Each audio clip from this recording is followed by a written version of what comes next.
welcome back to a reading of The Hobbit. Now, before I start this one, I do have to put out a forewarning. This is Chapter 5. Chapter 5 is when we meet a particular character that is very loud and not calming voiced, I will say the least. So if you're listening to this for sort of calmingness and stuff like that, first of all, I don't know why you're doing that. I don't know, I just don't see it. And two, this is not the chapter to do that. So listen to it when you're not trying to go to sleep, basically. Alright, other than that, let's jump right in. Chapter 5, Riddles in the Dark. When Bilbo opened his eyes, he wondered if he had, for it was just dark, as with them shut. No one was anywhere near him. Just imagine his fright. He could hear nothing, see nothing, and he could feel nothing except the very stone of the floor. Very slowly he got up and groped all about on all fours, till he touched the wall of the tunnel. But neither up nor down it could he find anything. Nothing at all, no signs of goblins, no signs of dwarves. His head was swimming, and he was far from certain even of the direction they had been going when he had his fall. He guessed as well as he could, and crawled along for a good way, till suddenly his hand met what felt like a tiny ring of cold metal lying on the floor of the tunnel. It was a turning point in his career, but he did not know it. He put the ring in his pocket almost without thinking. Clearly it did not seem of any particular use at the moment. He did not go much further, but he sat down on the cold floor and gave himself up to complete miserableness for a long while. He thought himself frying bacon and eggs over his kitchen at home, for he could feel inside that it was high time for some meal or other, but that only made him more miserabler. It's not a word, I don't think. He could not think of what to do, nor could he think of what had happened, or why he had left behind, or why, if he had left behind, the goblins had not caught him, or even why his head was so sore. The truth was he had been lying quiet, out of sight, out of mind, in a very dark corner for a long while. After some time he felt for his pipe. It was not broken. That was something. Then he felt for his pouch, and there was some tobacco in it, and that was something more. Then he felt for matches, and could not find any at all, and that had shattered his hopes completely. Just as well for him, as he agreed when he came to his senses. Goodness knows what striking matches of the smell of tobacco would have brought on him out of the dark holes of this horrible place. Still, at the very moment, he felt very crushed. But in slapping all his pockets and feeling all round himself for matches, his hand came on the hilt of his little sword. The little dagger had something that he had got from the trolls, and he had quite forgotten. Nor did the goblin seem to have noticed it, but he wore it inside of his breeches. Now he drew it out. It shone pale and dim before his eyes. So it's an elvish blade too, he thought. And goblins are not very near, and yet not far enough. But somehow he was comforted. It was rather splendid to be wearing a blade made in Gondolin for the goblin wars of which so many songs had sung. And he had also noticed such weapons made a great impression on goblins that came upon them suddenly. Go back? He thought. Not good at all. Go sideways? Impossible. Go forward? Only thing to do. On we go.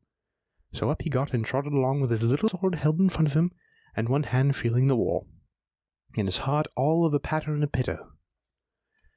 Now, certainly, Bilbo was in what is called a tight place.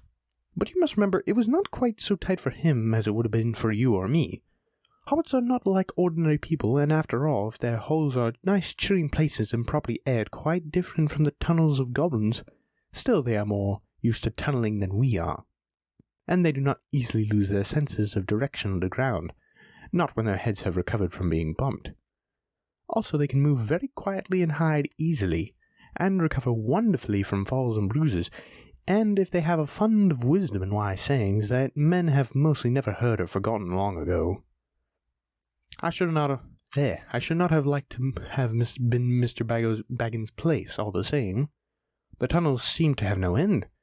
All he knew was that It was going down pretty steadily and keeping it in the same direction in spite of a twist and turn or two. There were passages leading off to the side every now and then, as he knew the glimmer of his sword or could feel with his hand on the wall. Of these he took no notice, except to hurry past for fear of goblins or half-imagined dark things coming out of them.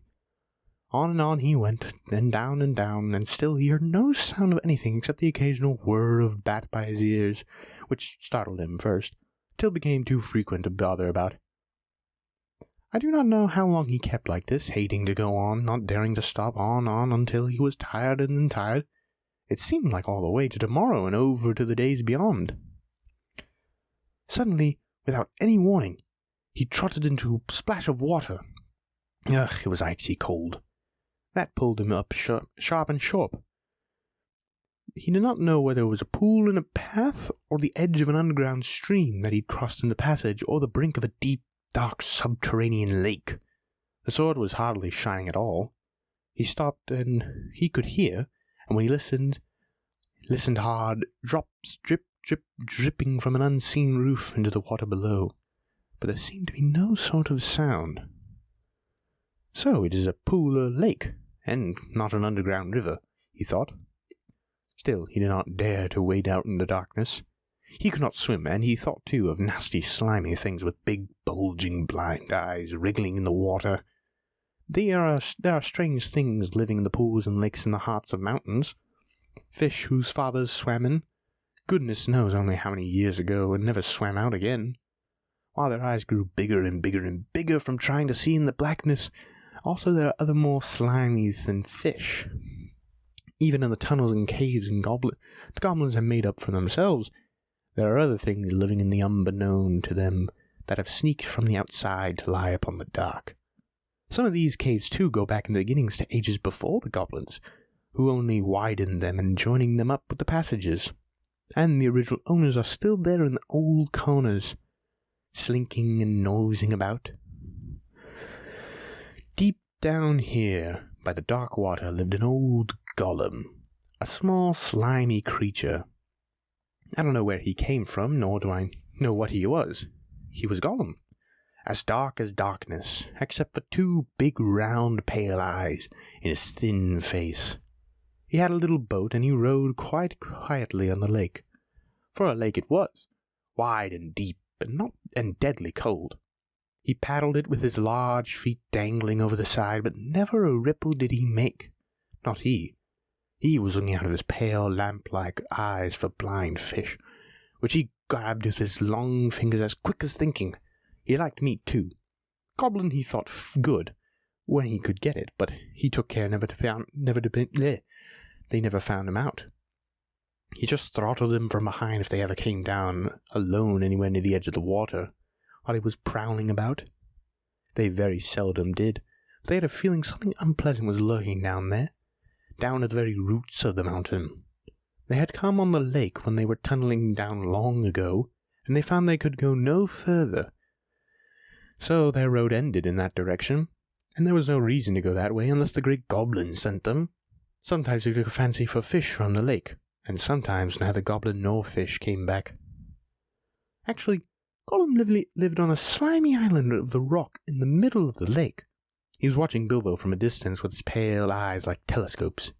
Bilbo could not see him, but he was wondering a lot about Bilbo, for he could see that he was no goblin at all. Goblin got into his boat and shot off from the island, and whispered and hissed. "Bless us and splash us, precious. I guess it's a choice feast. At least a tasty morsel. It'd make us Gollum." And when he said Gollum, he made a horrible swallowing noise in his throat. That is how he's got his name too, though he always called himself my precious. The Hobbit jumped nearly out of his skin when the hiss came in his ears, and he suddenly saw the pale eyes sticking out at him. "Who are you?" he said, thrusting his dagger in front of him. "What is he, my precious?" whispered Gollum, who always spoke to himself, though never having anyone else to speak to. This is what he had come found out, for he was not really very hungry at the moment, only curious. Otherwise he would have grabbed first and whispered afterwards. "I am Mr. Bilbo Baggins. I have lost my dwarves, I have lost my wizard, and I don't know where I am. And I don't want to know, if only I can get away. What has he got in his hands? Said Gollum, looking at the sword which he did not quite like. A sword. A blade, which came out of Gondolin. Oh, Said Gollum, and became quite polite. perhaps you sit here and chat with it a bit, my precious. It likes riddles? Perhaps it does it? He was anxious to appear friendly, at any rate for the moment, and until he found out more about the sword and the Hobbit, whether he was quite really alone, and whether he was good to eat, and whether Gollum was really hungry. Riddles was all he could think of.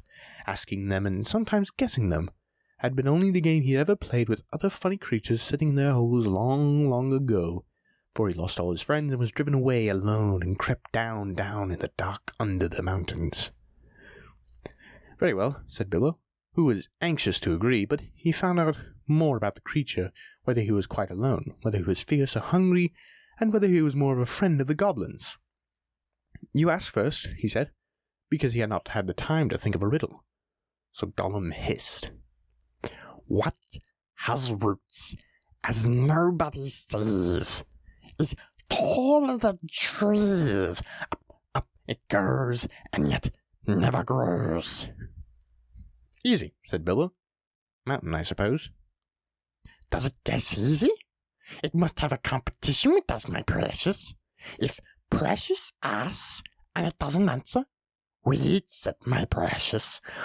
If it asks us, and we don't answer, then we does what it wants, eh?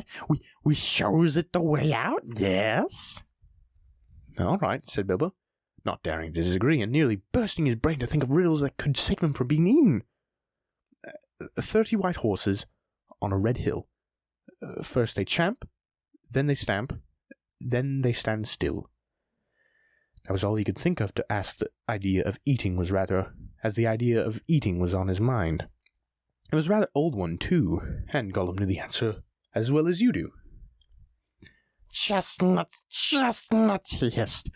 Teeth, my precious. But we only has 6. Then he asked his second. Voiceless, it cries. Wingless, flutters. Toothless, bites.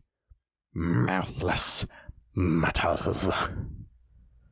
Half a moment, cried Bilbo, who was still thinking uncomfortably about eating. Fortunately, he had heard something like this rather before, and getting his wits back, he thought of the answer. Wind.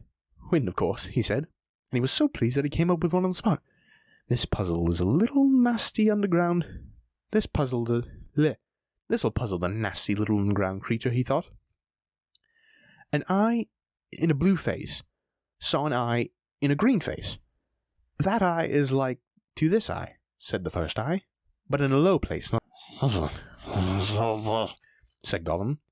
He had been underground for a long, long time, and in forgetting this sort of thing, but just as Bilbo was beginning to hope that the wretch had not been able to find the answer, Gollum brought up his memories of ages and ages and ages before, when he lived with his grandmother in a hole in the bank by the river. My precious, he said, son of a daisies, it means it does. But these ordinary above-ground everyday sort of riddles were tiring for him.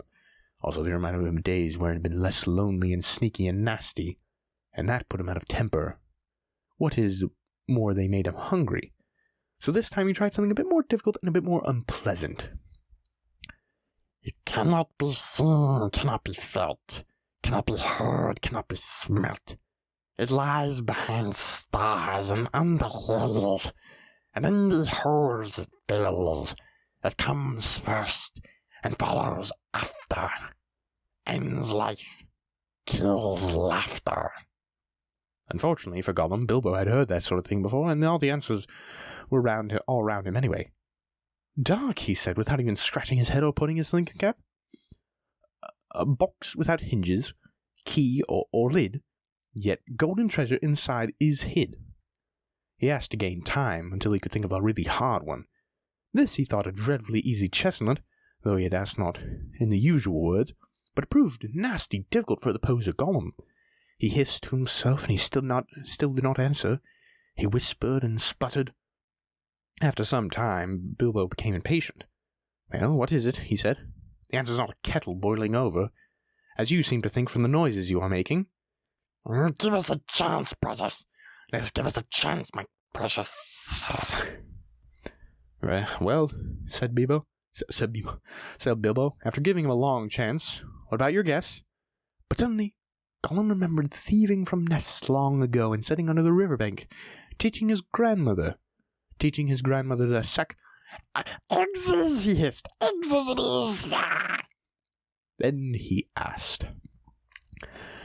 I live without breath, as cold as death, never thirsty, ever drinking, all in mail, never clinking. He also, in his turn, thought of a dreadfully easy one, because he was always thinking of the answer, but he could not remember anything better at the moment. He was so flustered by the egg question. All the same, it was a poser for poor Bilbo, who had never heard anything with the water if he could help it. I imagine you know the answer, of course, or can guess as easy as winking, since you are sitting comfortably at home and have not the danger of being eaten to disturb your thinking. The sat and cleared his throat once or twice, but no answer came. After a while, the Gollum began to hiss with pleasure to himself. Is it nice, my precious? Is it juicy? Is it scrumptiously crunchable? He began to peer at Bilbo at the darkness. Half a moment, said the Bilbo, shivering. I gave you a good long chance just now. It must make haste, said Gollum, beginning to climb out of his boat onto the shore to get at Bilbo's. But when he put his long webby foot into water, a fish jumped out in fright and fell on Bilbo's toes. Ugh, it's cold and clammy, and so he gets fish, he cried. It is fish. Gollum was so dreadfully disappointed, but Bilbo asked for another riddle as quick as he ever could, so that Gollum had to get back on his boat and think. No legs lay on one leg, 2 legs sat near on 3 legs, 4 legs got some. It was not really the right time for this riddle, but Bilbo was in a hurry. Gollum might have got some trouble guessing it, if he had asked for another riddle, as it was. Talking of fish no legs was not so very difficult. After the rest, it was easy. Fish on a little rabbit, man at table sitting on a stool, the cat has the boneses. That, of course, is the answer, and Gollum soon gave it. Then he thought the time had come to ask something hard and horrible. This is what he said. This thing all devours. Birds, beasts, trees, flowers, gnaws iron, bites steel, grinds hard stones to meal, slays kings, ruins towns, and beats high mountains down. Poor Bilbo sat in the dark, thinking of all the horrible names of all the giants and ogres he had ever heard told of tales. But not one of them had done all these things. He had a feeling the answer was quite different, and that he ought to know it, but he could not think of it. He began to get frightened, and that is bad for thinking. Gollum began to get out of his boat. He flapped into the water and paddled the bank. Bilbo could see his eyes moving towards him. His tongue seemed to stick in his mouth. He wanted to shout, "Give me more time! Give me more time!" But all that came out with a sudden squeal was, "Time! Time!" Bilbo was saved by pure luck. For that, of course, was the answer. Gollum was disappointed once more, and now was getting angry and also tired of the game. It made him very hungry indeed. This time he did not go back to the boat. He sat down by the bank by Bilbo. That made the Hobbit dreadfully uncomfortable, and scattered his wits. It has got to ask us a question, my precious. Yes.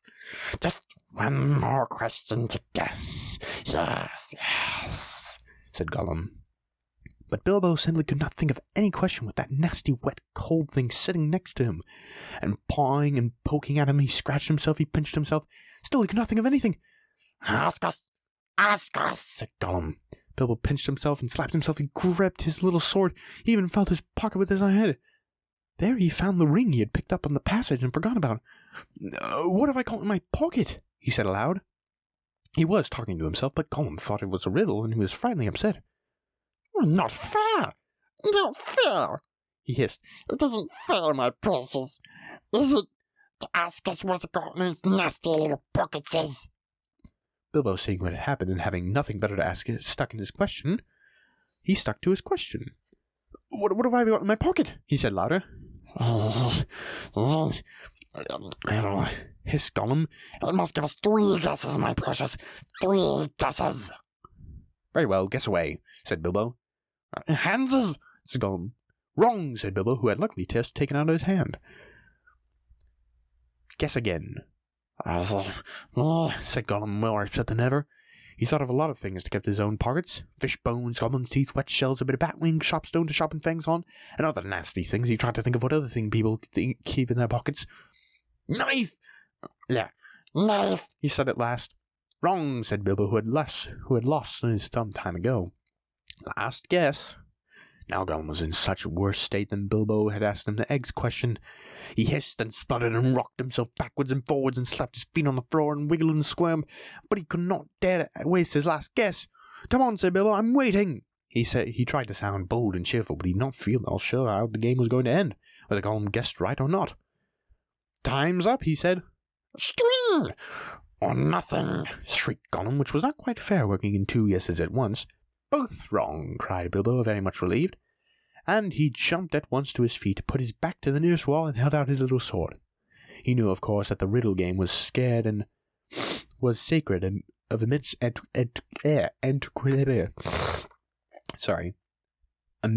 antiquity, and even wicked creatures were afraid to cheat when they played it.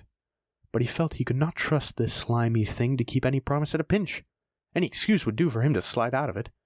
And after all, that last question had not been a genuine riddle according to the ancient laws.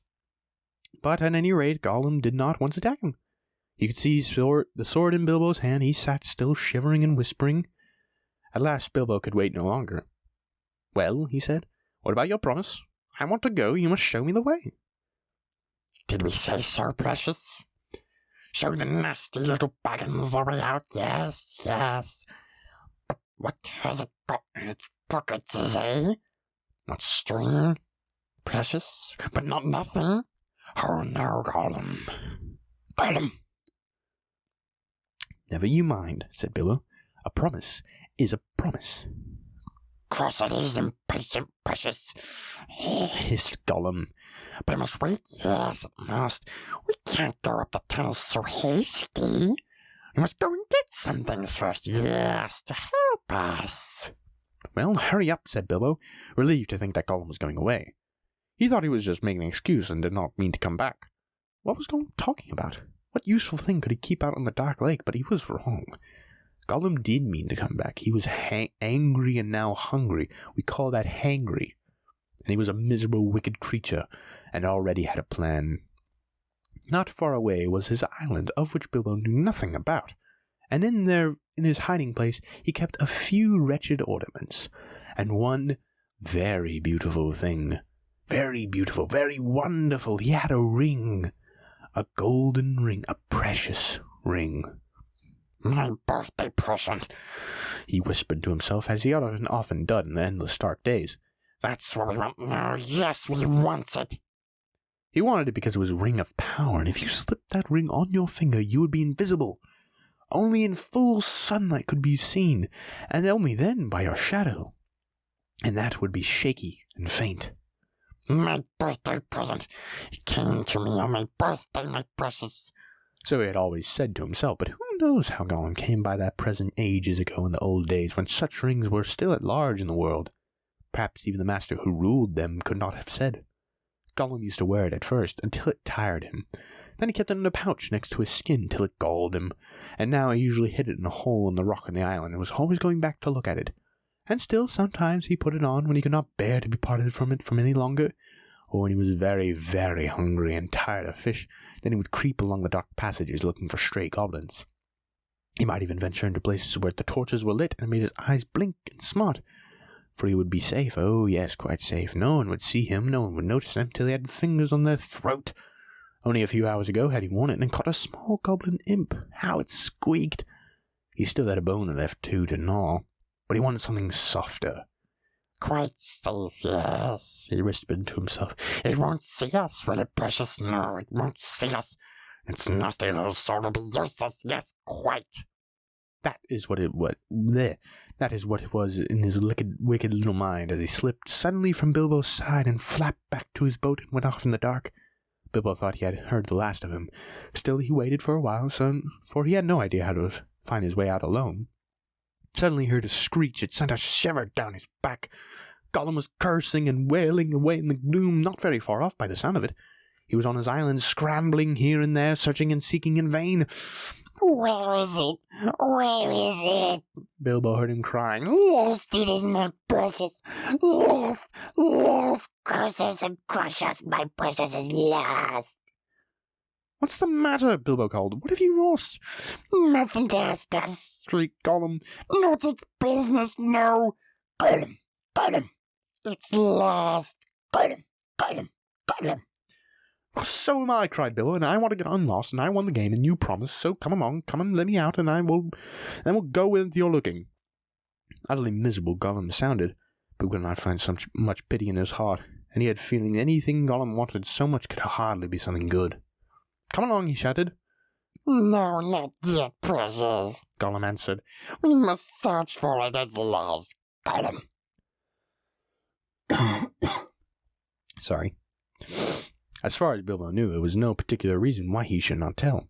Gollum's mind had jumped to a guess quicker than his, naturally, for Gollum had brooded for ages on this one thing, and he was always afraid of it being stolen, but Bilbo was annoyed at the delay. After all, he had won the game pretty fairly at horrible risk. Answers were to be guessed, not given, he said. Answers would be given, not guessed. Or guessed, not given, he said. But it wasn't a fair question, said Gollum. A riddle, precious, no. Oh, if that's the matter. Oh, well, if it's a matter of ordinary questions, Bilbo replied, then I asked one first. What have you lost? Tell me that. What has it got in its pockets? A sound came hissing louder and sharper as he looked towards him. To his alarm, Bilbo now saw two small points of light peering at him. As suspicion grew in Gollum's mind, the light of his eyes burned with a pale flame. What have you lost? Bilbo persisted, but now the light in Gollum's eyes had become green and fire, and it was swiftly coming nearer. Gollum in his boat again, paddling quietly in the dark shore, and in such a rage of loss and suspicion it was in his heart that no sword had any more terror for him. Bilbo could not guess what had maddened the wretched creature, but he saw that all was up, and that Gollum had meant to murder him at any rate. Just in time he turned and ran blithely back in the dark passage down which he had come, keeping close to the wall and feeling it with his left hand. What has it got in its pockets? He heard a hiss loud behind him, and the splash as Gollum leapt from the boat. What have I wonder? He said to himself as he panted and stumbled along. He put his left hand in his pocket. The ring felt very cold as it quickly slipped onto his groping forefinger. The hiss was close behind him. He turned now and saw Gollum's eyes like small green lamps coming up the slope. Terrified, he tried to run faster, but suddenly he struck his toes on the stagnant floor and fell to his little sword under him.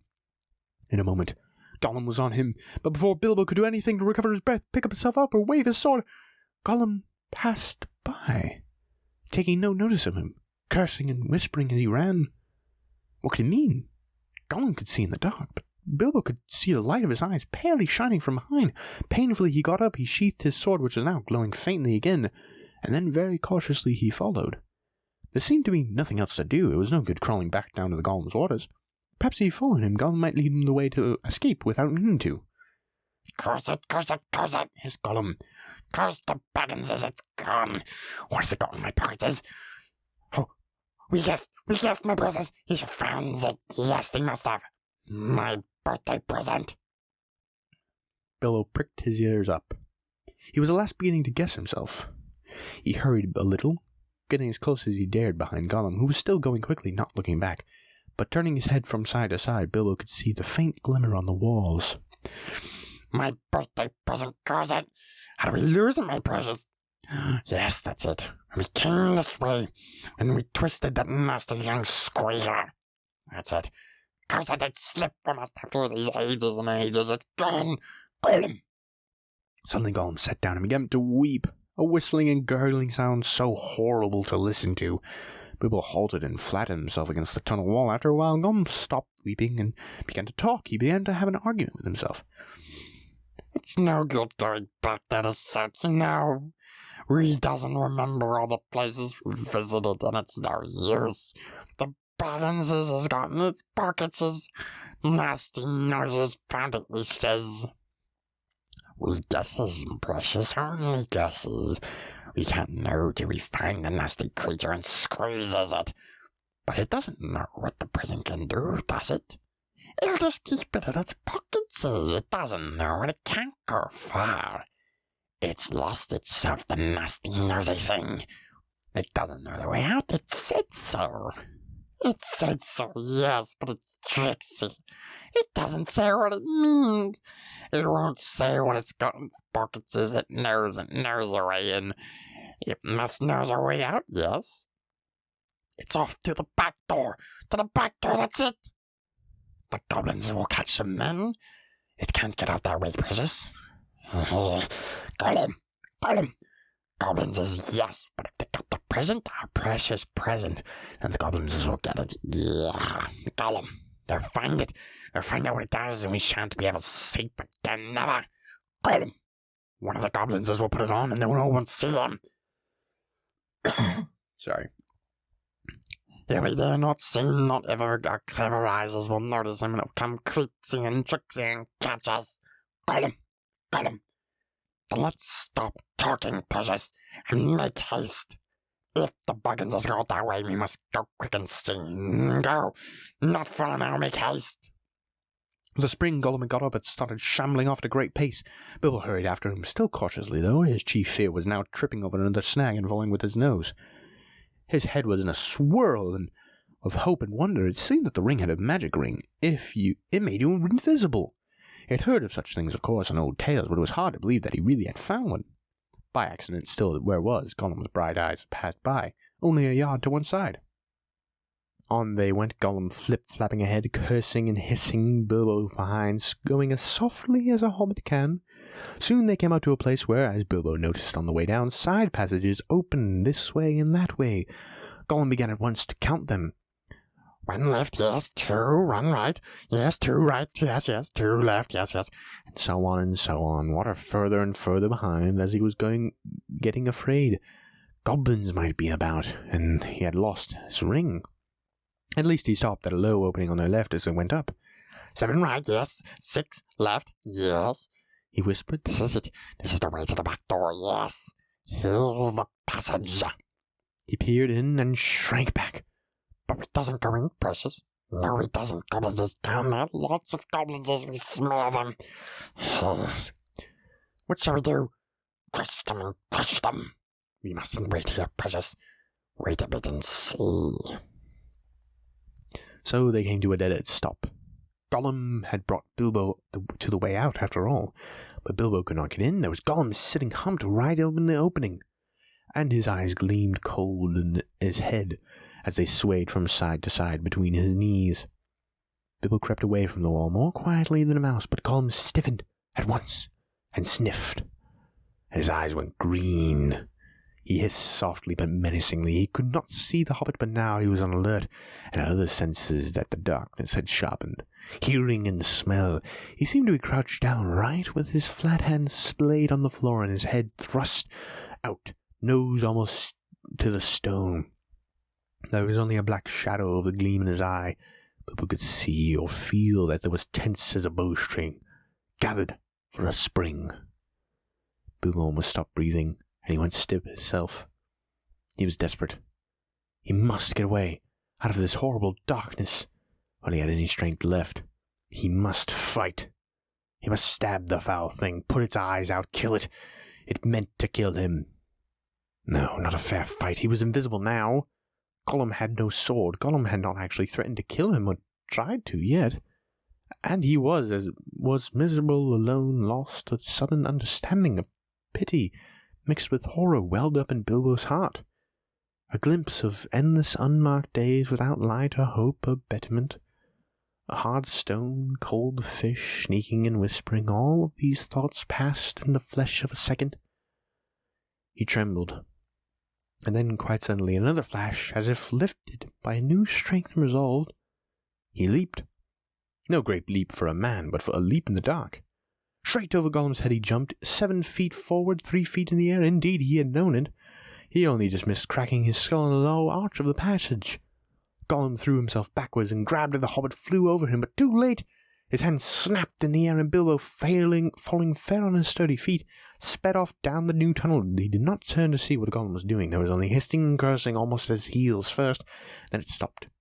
All at once there came a blood-curdling shriek, filled with hatred and despair. Gollum was defeated.